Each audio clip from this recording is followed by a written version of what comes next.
दोस्तों, तो इस वीडियो में बात करेंगे इंडो एमआईएम आईपीओ के बारे में।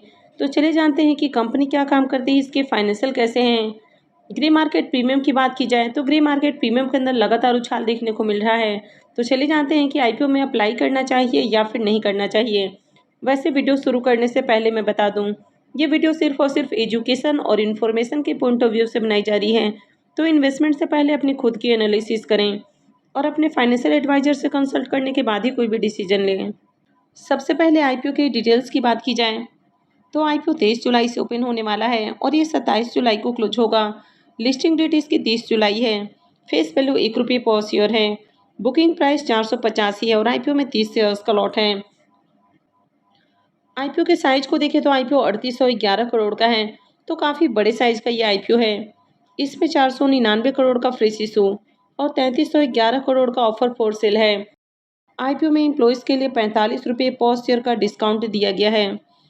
ये मेन बोर्ड आईपीओ है। कंपनी बीएससी और एनएससी के ऊपर लिस्ट होगी।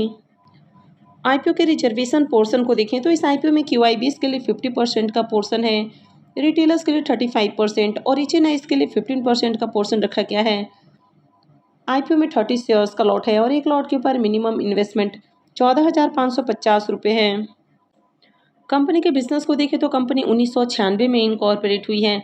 ये company metal injection moulding technology को यूज करके प्रिसीजन इंजीनियरिंग कंपोनेंट बनाने का काम करती है और ये एक ग्लोबल लीडर भी है। तो ये moulding, design, tooling, finishing, assembly यानी कि प्रिसीजन इंजीनियरिंग कंपोनेंट से related company end to end solutions देती है। एमआईएम के अलावा कंपनी यहाँ पर एडवांस टेक्नोलॉजी का भी यूज करती है, जैसे कि इन्वेस्टमेंट कास्टिंग है, precision machining, ceramic injection moulding और 3D मेटल प्रिंटिंग। तो कंपनी यहाँ पर कई अलग अलग तरह के जो इंडस्ट्रीज़ हैं उनको सर्व करती हैं। इसके प्रोडक्ट पोर्टफोलियो में 6400 से भी ज़्यादा प्रोडक्ट हैं। Company automotive, defence, media, consumer और एरोस्पेस इंडस्ट्रीज़ को सर्व करती है।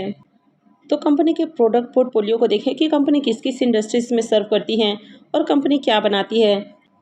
तो ऑटोमोटिव इंडस्ट्रीज़ की बात की जाए तो यहाँ पर safety, fuel system, power train और इंटीरियर्स, तो इसके अंदर कंपनी काम करती है। डिफेंस की बात की जाए तो डिफेंस में कंपनी फायर आर्म कंपोनेंट जैसे कि ट्रिगर है, हैमर्स है, साइट्स हैं, तो ये सारा कुछ कंपनी बनाती है। अगर मेडिकल सेक्टर्स की बात की जाए तो यहाँ पर कई तरह के जो सर्जिकल डिवाइसेस होते हैं, जैसे कि इंडोस्कोपी है, लेप्रोस्कोपी, डेंटल रोबोटिक्स, ऑर्थोपेडिक्स, तो इसमें यूज होने वाले कंपनी कई तरह के सर्जिकल डिवाइसेस बनाती है। अगर कंज्यूमर में बात की जाए तो fashion accessories, crossbow, cellphone parts, tools, hardware. Aerospace में देखें तो कंपनी मैनीफोल्ड्स, हाउसिंग, नोजल्स, तो इस तरह की कंपनी कई सारे प्रोडक्ट बनाती है। तो इस तरह कंपनी अलग अलग इंडस्ट्रीज को कैटर करती है। अब ये कंपनी एक ग्लोबल लीडर है। तो कंपनी इंडिया के अलावा इंडिया से बाहर भी अपना बिजनेस करती है। चाइना के अंदर इसके 3 ऑफिसेस हैं।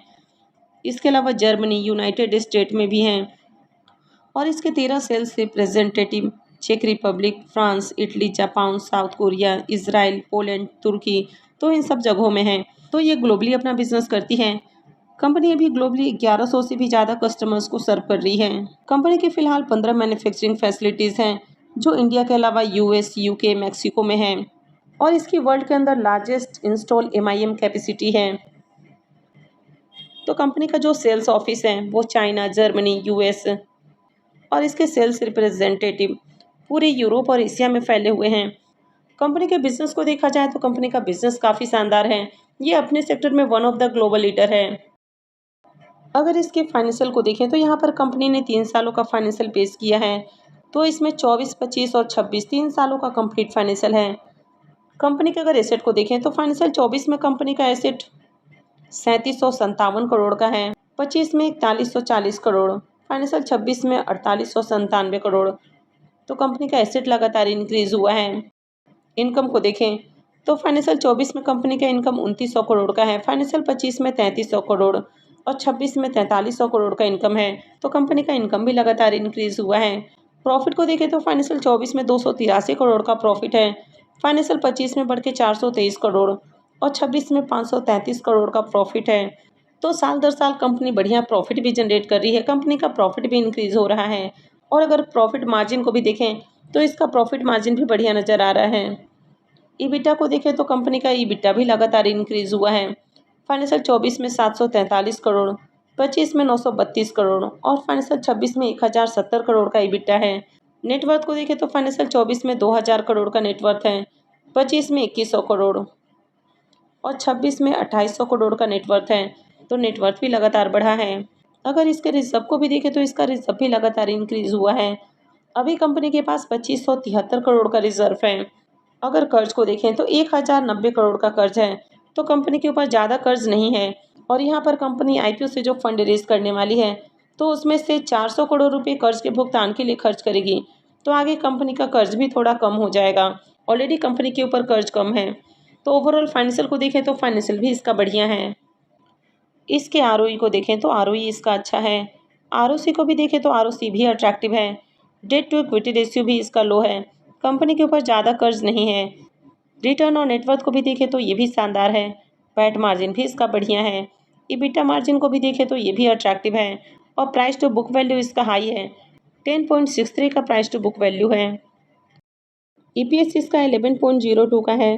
तो ईपीएस ओके ओके है, ज़्यादा अट्रैक्टिव ईपीएस नहीं है। पी मल्टीपल 44.01 का है। तो पी वाइज देखें तो कंपनी ज़्यादा सस्ते प्राइस के ऊपर आईपीओ लेकर नहीं आ रही है। चलिए एक बार इसको इसकी लिस्टेड पेयर कंपनियों से भी कंपेयर करके देख लेते हैं। इंडो एमआईएम का पी मल्टीपल 44.01 का है। लंगसुगियान टेक्नोलॉजीज का पी मल्टीपल 148 का है। तो अगर इसकी लिस्टेड पेयर कंपनी से कंपेयर करें तो कंपनी सस्ते प्राइस के ऊपर आईपीओ लेकर आई है। लेकिन अगर प्राइस वाइज देखें तो ज़्यादा सस्ता प्राइस भी नहीं रखा गया है। प्रमोटर्स की होल्डिंग 92.94% है, जो कि आईपीओ लिस्टिंग के बाद 77.65% हो जाएगी। कंपनी के मार्केट कैप को देखें तो 23,981 करोड़ की कंपनी है, यानी कि काफ़ी बड़े साइज की कंपनी है। आईपीओ के ऑब्जेक्टिव की बात करें तो आईपीओ का जो बड़ा पोर्शन है वो ओएफएस है। सिर्फ 499 करोड़ का पोर्शन फ्रेश इशू के लिए रखा गया है। इसमें से कंपनी 400 करोड़ रुपए कर्ज के भुगतान के लिए खर्च करेगी और बाकी का जो 99 करोड़ है वो जनरल कॉर्पोरेट पर्पस के लिए यूज किया जाएगा। आईपीओ के शेड्यूल को देखें तो आईपीओ 23 जुलाई से यानी कि थर्सडे से ओपन हो रहा है और ये 27 जुलाई को क्लोज होगा। अलॉटमेंट डेट इसका 28 जुलाई है। रिफंड डेट 29 जुलाई, क्रेडिट डेट भी 29 जुलाई है और आईपीओ की लिस्टिंग 30 जुलाई को होने वाली है। तो चलिए अब इसके प्रीमियम को भी देख लेते हैं। अब इसके प्रीमियम को देखें तो इसके प्रीमियम के अंदर भी कंटिन्यू उछाल देखने को मिल रहा है।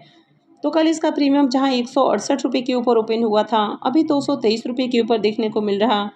आईपीओ में 30 शेयर्स का लॉट है, तो एक लॉट से 6690 रुपये करीब प्रॉफिट की उम्मीद है। प्रीमियम को देखें तो इसका प्रीमियम 46% के राउंड ट्रेड कर रहा, तो काफ़ी हाई प्रीमियम है। कंपनी के अगर बिजनेस को देखें तो बिजनेस काफ़ी शानदार है, फाइनेंशियल भी अट्रैक्टिव है। आईपीओ की ग्रे मार्केट के अंदर भी काफ़ी बढ़िया डिमांड है, यानी कि ग्रे मार्केट में प्रीमियम भी हाई प्राइस के ऊपर ट्रेड कर रहा। तो इस आईपीओ से उम्मीद है कि बढ़िया लिस्टिंग हो सकती है। हालांकि जेएमपी किसी भी आईपीओ के लिस्टिंग गेन की गारंटी नहीं होती है, तो इसलिए कभी भी इन्वेस्टमेंट से पहले अपने खुद की एनालिसिस भी एक बार जरूर कर लें। आई होप आपको वीडियो अच्छी लगी होगी। तो अगर आपने वीडियो को अब तक लाइक नहीं किया है तो वीडियो को लाइक कर दें और वीडियो को अंत तक देखने के लिए आप सबका बहुत बहुत धन्यवाद।